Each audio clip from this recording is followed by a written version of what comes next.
माननीय युवा साथियों, ये मोदी मोदी की गूंज आज भारत में नहीं, दुनिया के कोने कोने में है। भारत का नाम जिन्होंने ऊंचा किया है। लेकिन आज नासिक की इस ऐतिहासिक भूमि पर हम आज क्यों इकट्ठे हैं? आखिरकार नासिक को ही क्यों चुना गया? क्योंकि प्रभु श्री राम की पंचवटी यहां पर है। त्र्यंबकेश्वर ज्योतिर्लिंग यहां पर है। शिरोमणि छत्रपति शिवाजी महाराज की यह भूमि है। तेज, त्याग, तप और तरुणाई की प्रतिमूर्ति हमारे वीर सावरकर की जन्मभूमि भी नासिक ही है। इससे बड़ा संयोग क्या होगा कि युवाओं के लिए दो प्रेरणा स्रोत जिन्होंने अपनी जीवन देश के स्वतंत्रता संग्राम के लिए दे दिया, आज हम सबके बीच में एक ऐसे नेता हैं जिन्होंने हम सबको लक्ष्य दिया है विकसित भारत बनाने का। युवाओं के लिए, युवाओं के द्वारा। आपको याद होगा माननीय प्रधानमंत्री जी ने लाल किले की प्राचीर से पंच प्रण हम सबको दिए थे। विकसित भारत बनाना, आजादी की, गुलामी की मानसिकता से मुक्ति पाना, और उसका सबसे बड़ा उदाहरण दूसरे का क्या है? अंग्रेजों के समय राजपथ था, उसको बदलकर कर्तव्य पथ कर दिया।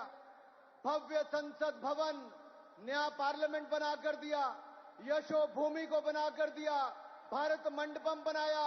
जहां किंग जॉर्ज पंचम की मूर्ति थी, उसको हटाकर नेताजी सुभाष चंद्र की प्रतिमा को लगाया। सरदार वल्लभ भाई पटेल की सबसे बड़ी प्रतिमा दुनिया की आज सरदार वल्लभ भाई पटेल की है। युवा साथियों, मैं इसलिए बातें कह रहा हूं कि हमारे सामने भी एक बड़ा लक्ष्य है, लक्ष्य विकसित भारत बनाने का। तो स्वामी विवेकानंद जी कहते थे कि एक लक्ष्य तय करो, एक सपना देखो, फिर उस लक्ष्य को अपने शरीर की एक एक नस में ऊपर से नीचे तक भर दो। दिन में, रात में, सोते, जागते, खाते, पीते, बस उसी के बारे में सोचो।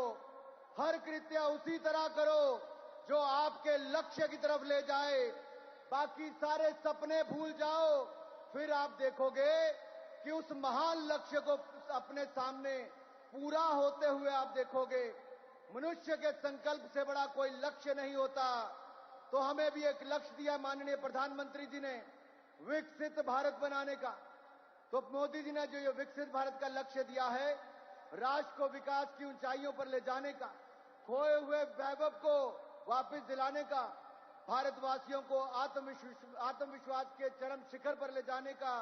आइए उस विश्वास को जीतें, भारत को चरम सीमा पर ले जाएं, नया भारत बनाएं। आज नए भारत की बुलंद तस्वीर दिखती है जब हम 10वें नंबर की अर्थव्यवस्था से अब दुनिया की 5वीं सबसे बड़ी अर्थव्यवस्था बन जाते हैं। लेकिन 3 महीने बाद प्रधानमंत्री बनेंगे।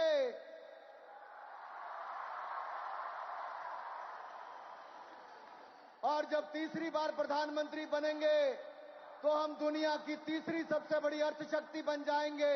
और अगले 3 सालों में नासिक में भी कुंभ आएगा। एक और हम नासिक का कुंभ बनाएंगे। दूसरी तरफ दुनिया की तीसरी सबसे बड़ी अर्थव्यवस्था बन जाएंगे।